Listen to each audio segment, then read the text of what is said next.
overhead light here. The Now best lighting I've you're ever in God had. mode. I can't You're see in anything. All perfect. right. Well, welcome to Toolhouse, the podcast. How are you, Orlando? I am Busy. I am very excited. So many things are happening. New tools in the tool store, new SDKs, finishing migrations, writing things, fixing home pages. What are we not doing? What are we not doing? We're going to hackathons, getting ready for meeting a lot of nice people on downtown San Francisco, hmm getting a haircut tomorrow, probably Wow. shaving. It's everything is happening, and I'm camping on the weekend prior to my flight to get back in touch with nature. That's part of my it's like I'm always under this beautiful sun shining, artificially made lights. So I'm taking a small nature break in the this upcoming weekend. So how about yourself? How are you doing? Wow, that's amazing. I'm okay. I think my voice is going to be a little low today because I don't know, there's this tonsil that's exploding here. Oh So no. apologies in advance if you hear anything weird, like a teenage voice all of a sudden. But I'm feeling fantastic. I'm energetic. It's a great weather outside. I can see it from my window here. We have hackathon going on in San Francisco this weekend, another one Yeah. next weekend. Then in between we have Tech Week. Then we get to talk to a bunch of nice people, like you said, and things are going well on the sign up side. We see still more activity on the platform. Next week we'll also have a webinar with MongoDB, so it's going to be great. Um, Oh yeah. today, yeah, Yeah, and we have new tools to support that webinar, which is really nice because they came in hot last yesterday. The exactly. so And so yeah. today, I think we wanted to do something a little bit different. Instead of talking about thought leadership and things you can always read on LinkedIn, we always talk about this tool house, but we never show it. So why don't we actually give people a walkthrough and just explain the basic concepts and then maybe explain some tools and figure out what we can build with Toolhouse. Just give them people uh, Yeah. a good refreshers for people who use it and people who don't use it. Maybe a good reason to sign up. What do you think? Let's do it. Yeah. All right. Let's So do it. where do we want to begin with? Let's explain what function calling, aka tool use, is. All right. So here's the first concept: tools.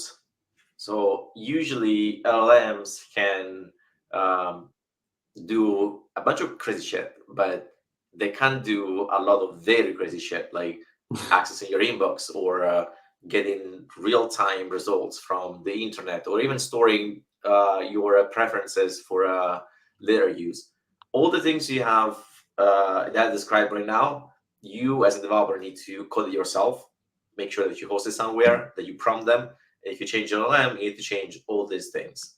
So example tools are the ability to run the code the LLM generates, or get the Yeah. contents of a page, store memories, And search X, or yeah. yeah, So there's what is the difference between a tool and an API call? That was a question that came out in this week. yeah, What's the biggest difference? an API call is an API call. Everybody can do it.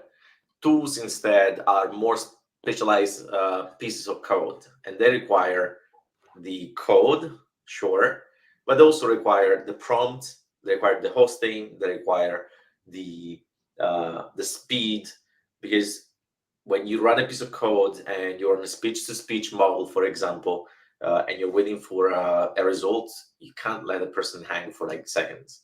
That needs to be delivered within milliseconds, if possible. And so, if you store a memory and then later on need to retrieve it, and the retrieval takes 3 seconds because you need to connect to a vector database through an API call, that's an integration. That's an Yeah. API call. The way If yeah, go ahead.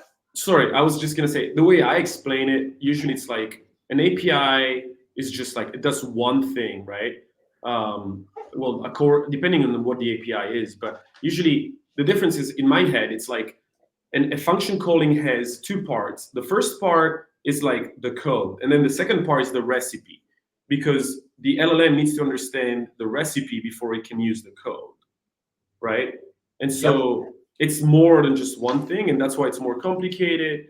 And and then, like you said, all the other things like speed and quality, etc. Those are still very important, of course, especially in this world where there's like a lot of like back and forths between function calling, LLMs, back to function calling, some more LLM, etc., etc. But the most important thing in my head is this duality of having a recipe that explains to the LLM how to use a certain piece of code, right? Yeah. So here's an example. Like an API call is just an API call, but in reality, in the AI world, you have the recipe. That's the thing you see on the left-hand side here. Yeah, And then you have the code, which is the thing you see on the right-hand side. So the recipe explains to the LLM that, hey, if you can't do this action, the action could be searching the internet. So if you can't search the internet, don't worry. Just ask me or ask the developer to call this tool called web search for you. But pass yeah, those parameters. You need to pass one parameter that's called query. And the description of this parameter is a search query. So you can use a search query. It's a string. So you need to describe in very detailed terms all these things that need to be exactly. happening. And then So you yeah, also need to ask the LM when to call this tool, when not to call this tool, what is the response format before you even make the actual code and you make the actual call to the code itself. right. And so let's, now that we know what function calling is, and we know why it's such a pain in the back of the minds of developers worldwide, why don't we look at how Toolhouse makes it simple? Why do we provide such a good user experience? Why, or the DX, the developer experience, why is it so good? And I think it comes to, there's two sides, right? Again, this duality. There's one part that is, finding the function calling and installing it, configuring it, et cetera, which is done through our tool store, right? And then there's the other one that's implementing it into your code through our SDK. We can talk a little bit about how we have this like observability layer, the search layer where you can find the function calling and then installing them really quickly and configure them. And you can also like bundle them up to basically reduce hallucinations. Those are like really important features in the tool store. But then on the other side, the code-wise implementation, it's 3 lines of code. It's universal, meaning that no matter what LLM you're going to use, you only have to implement it twice. So there are like advantages to both of these products, if we want to call them so, like the developer product, that the developer implements, and then the developer product that the developer, uses to, configure and observe and understand function calling from a, I guess, UI perspective. Or whatever you want to call it, like a That's right. portal, like the tool store, the actual tool store. So Yeah, let's share our screen and maybe do an overview of. Maybe let's start with, and I would say actually let's focus on the tool store yeah. because the Let's SDK is only like 3 lines of code. We can have a whole episode another time about developer experience and SDKs. All right. So let me bring this up. There it is. So this is what we have in the tool store. Toolhouse starts. This is you see your homepage. Past onboarding, that's what you get. And you get basically almost like a Chrome extension store or an app store of tools you install. So the first step is you install those 3 lines of code into your existing LLM call or agentic framework call. Then you forget we exist. Then you go to the tool store, and based on what you need to do, you install tools here. So, for example, if you're dealing with an assistant or an agent or a plain completion code that needs to work with code and execute the code it generates, then you install the code interpreter tool. Just one click, it's get installed, and that's it. So that's the concept of the new concept that Toolhouse introduces. You don't have all of a sudden to write the code, host the code, run it, and then prompt it for the LLM. We take care of all these operations for the developer, and all you get left with is just like time that you can use to build your own UX, to optimize your own end user experience, and we take care of the rest. Um, Could yeah, you install another tool and then talk about bundles and how important bundles are? right. So, what do we want to install? Let's say we want to install the memory components. So here are two very interesting aspects of Toolhouse. Like you have memory, so the ability to store user preferences or past conversations just in one click, and then to retrieve them. And we have multiple flavors of this memory because obviously developers want to pick and choose the ones that's best for them. So we have memory remember, memory call, then we have the semantic version of that. And we also have Atlas MongoDB here for storing and searching through vector search powered by MongoDB Atlas.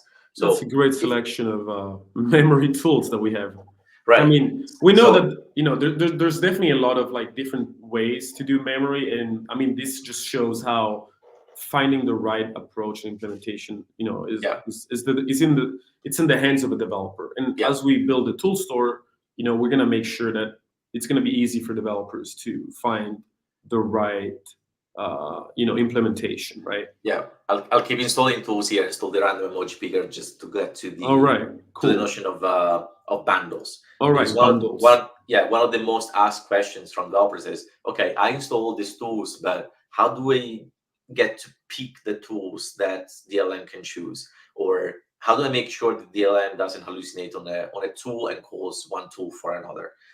And those are all valid questions because when you use tools and agents together, the agent can just trip and might not call the same tool consistently. And that happens because you have so many tools installed, and those Yep. recipes that we showed you before become so big they also pollute the context. And so every time you pass those recipes to an LLM, that adds to the context. And so over time, the context is going to be polluted with all these tools that the LLM doesn't call. The LLM can become confused, and that's a problem. So to solve for that, we built this functionality called bundles. And bundles allow you to basically restrict the tools that the LLM can see. And so let's say I wanted to only have one step in my first agentic workflow, and the first step is always to just retrieve memories or to store them. Then I will go to the bundle section That's right. and create a new bundle that only includes the memory component. So I'll just like going to name them memory, and select those two: memory remember, memory recall, create the bundle, and that's it. So this way, the LLM will only see those two tools in its first call. Yeah, And then that's great, right? yeah, You don't have to. You basically it's like a subset of tools that you have installed, packaged up, so that the numbers of hallucination is reduced on the LLM side, right? exactly. And then obviously you reference this name memory from your LLM or agent call, and that's how we basically restrict your LLM capabilities to only the tools you chose. Cool. And you can have as many bundles as you want. Yeah. For example, here like you have chains. If you're using chains to have like an agentic workflow, and the first step only needs to see just two tools or three tools, you can do that. So it's very flexible in the way you want to use it, and it works just like that. That's all about the And simplicity so at Toolhouse. and then from an SDK perspective, when you're a developer with this with these bundles that you just showed, it's very simple to get started. You just define when you do your get tools function, you just pass the name of the bundle that you want your LLM to have access to. And so it's literally one argument, super simple, and you basically are in control. Okay, now let's jump into the playground and let's run from here from the sidebar. Yep. We should jump and kind of show what it looks like. Yeah. to- So the playground is right here. It's the last button in the Toolhouse. And you're going to see that those tools are going to be installed already in the playground. Now, the playground is just like the Grok playground or the OpenAI playground, the Anthropic console is a way for you to test out um, the tools and how they may work together. So behind the scenes, you have an LLM that you don't have to pay for. It's our tokens, it's Yeah. our API, and you can just like have fun trying out those tools in the playground. And if you don't know what you're building, the playground comes with some suggestions already. Based on the tools you have installed, those prompts will refresh. And every time you refresh the page, you'll have different prompts. So you can just like pick and choose the ones you want.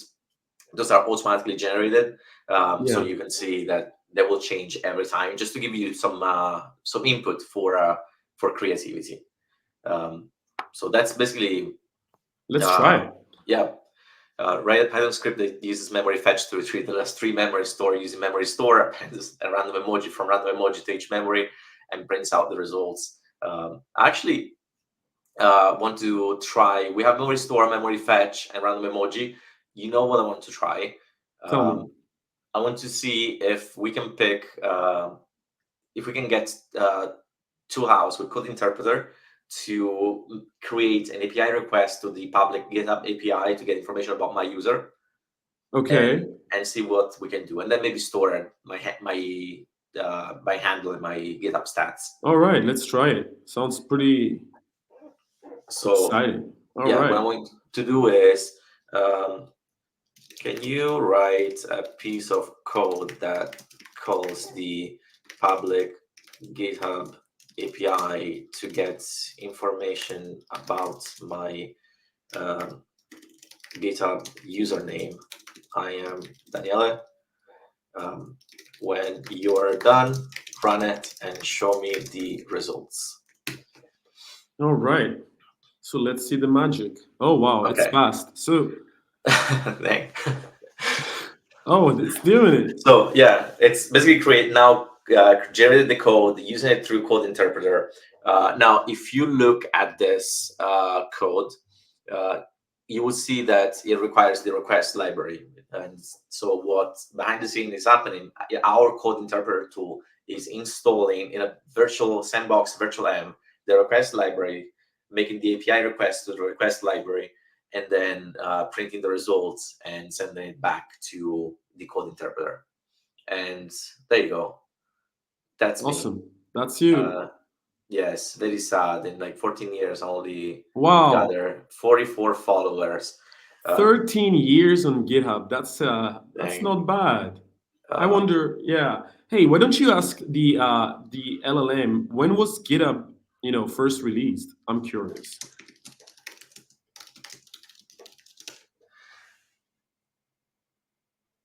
Oh wow, it's gonna write code to find out through Wikipedia. That's, I mean, I'm it doesn't I'm get surprised they better. didn't know. Yeah, I guess Very it. interesting. Yep. Hey, But yeah, because so I that think it's always better to get most up to date information through a function call than hallucinate or invent. Oh wow, logical awesome LLC. Hey, I didn't know who that. knew? It's interesting to note that GitHub was launched just 2 years before the user I and Daniela created their account. Awesome. I was a relatively You were I was okay. Now, how about we pick an emoji to somehow, the state of I don't know, like the age of your account, maybe, or I don't know. I think that could be a good idea. Like an emoji that best matches the age of the account. so a random emoji or just an emoji. I don't know. Maybe okay. Let's do a random emoji. Find a random emoji to be a tribute to this account, and then store it in memory or something like that. Yeah. And also to be noted, if I'm not mistaken, uh, the reason why it's so fast is we're using Grok platform, and so it's extremely quick at doing all the inference here. Yeah. We got a star and crescent star. Okay, that I like it. Star and crescent. Wow. I don't know what that looks like, but Perfect. Um, so Oh, So okay. we Found it. did everything. So what you see is that basically based on the LLM you use, you can still already enable like some agentic behavior, because like we give a simple command, but the reasoning capabilities of the LLM made it so that two functions could be called back to back. So first we called random. Well, first the LLM decided to call random emoji, and then it decided to store the random emoji into memory. And these two interactions didn't need our interaction in between. So that's basically what you can enable through tools on Toolhouse, and this obviously is compatible with any LLM. Now, when I think I want to see what's in my memory, just so we check that the random emoji is there, that the and I also want to see what was in my memory before, because we store memories for the current user. So I'm going to ask you first, thank you for when the machines take over. Can you now please print out all my memories in a nice markdown table? Oh, that's interesting. Let's see what happens. Yep. So obviously fetching from memory, And there we and those go. are all my interactions. So there you go. So next time we'll refresh the page, and I ask the playground to fetch my memories. Um, it knows the user is Daniele, with the GitHub Ex- user. I'm Daniele with my email address, and that's super simple. So we didn't have to really code any of this. It was exactly. just those initial 3 lines of code, and the rest we could forget. So all of a Yeah. sudden you can create an agent by just like clicking buttons and caring about the end user experience. And remember, you can store a lot of information, like your type of credit card here. Apparently, you have an Apple card. So that is, be careful what you put in memory because you might have to delete some memories. Which is possible to do. Obviously, you can use the semantic memory delete Yeah, to in bulk delete certain personal information. That's something you can actually do in sequence. You can prompt your own LLM to say, "Hey, if the user has stored something in the past that pertains to PII, just remove it." exactly. There are so Yeah. many ways to implement that, and again, it's just like up to how you want to model your own agent. We provide the tools, we provide the code, the optimization, the fast response to make sure that those things happen without you worrying about any of these technical considerations. So this is Perfect. basically the playground at This a is the glance. playground. Yeah. Yeah, And so the last thing I wanted really to show was execution logs. So like that first layer approach to observability, so developers can understand, how does the LLM think behind the scenes yeah. when interacting with functions, with tools. So the execution logs are stored in the Toolhouse, and every time you call a function, or better put, every time the LLM chooses to call a function, the code as executed is going to be here. So obviously here you're going to see what we called so far from the code interpreter, for example, um, and we see that this was the code. Sorry, let me get the other one. Mhm. There it There you is. go. So this was the one we used. The output that was passed back into the LLM. Then there was another code interpreter that was for the Wikipedia, the Wikipedia result. scraping. Yep, Yeah, that's awesome. great. Then we selected the random emoji, stored the random emoji in memory, And retrieved it. and then retrieve all the information. And you see that all these things are like stored in the format that's the most appropriate for the tool itself. And that's what we do in the background. We make sure that when we return information to the LLM, we optimize those information so that the LLM doesn't consume too many tokens, and the response format is more, how can I say, palatable, more compatible with the LLM. Like, for Right. example, if we were to use the get page content tool, you won't see an HTML response. Why? Because if you get the contents of the entire HTML page, it would end up being very noisy because you will get all the inline CSS, all the JavaScript you don't Right. need, where all the other HTML tags. Where in reality, what you need is only the text. Yeah, you And don't want to maybe confuse the some links. LLM, right? Yeah. Yeah, and so you'll see that from the get page content tools, you'll get something that's more like text-like. In reality, it's more like Markdown. There you go. So Yeah. that's an example. And And it's that already really formatted. that depends on the tool, right? Like you could Yep. also write a tool that literally gives all the HTML back like one-to-one carbon copy. But for the LLM to perform better, you want to give it the information of a page, not so much the markup language, right? That's right. Like a beautified version of a page, almost like screen readers do for, like people that use screen readers. So that's pretty awesome. I mean, this is really, really the most interesting part of the Toolstore experience. Thank you for showing and sharing the screen Pleasure. and walking through the Toolstore experience. Hope you had a great flight, and we'll see you on the next one. Yes. No, jokes aside, I think you should try out the Toolhouse experience for real. Thank you for putting up the call to action. Wait, down there. I don't know if it's mirrored. I have no idea, but hopefully that was right. Um, yeah, I'm very excited for next week. Hopefully we'll find time to do a quick. Perhaps we'll be in person, so we'll do a in-person um, podcast, A live action video, podcast. like a vlog. We'll do a vlog, and we'll publish it differently next week. But this was a great idea, and yeah, thank you so much. Yeah, thank you all for tuning in. I hope you enjoyed that. If you want to get more info, obviously join .toolhouse.ai to get early access to the platform. The docs are on docs.toolhouse.ai. And if you want, from the docs, you'll get links to our Discord, so you can ask questions, get help from the community. Our entire team is there too, so we're there to help.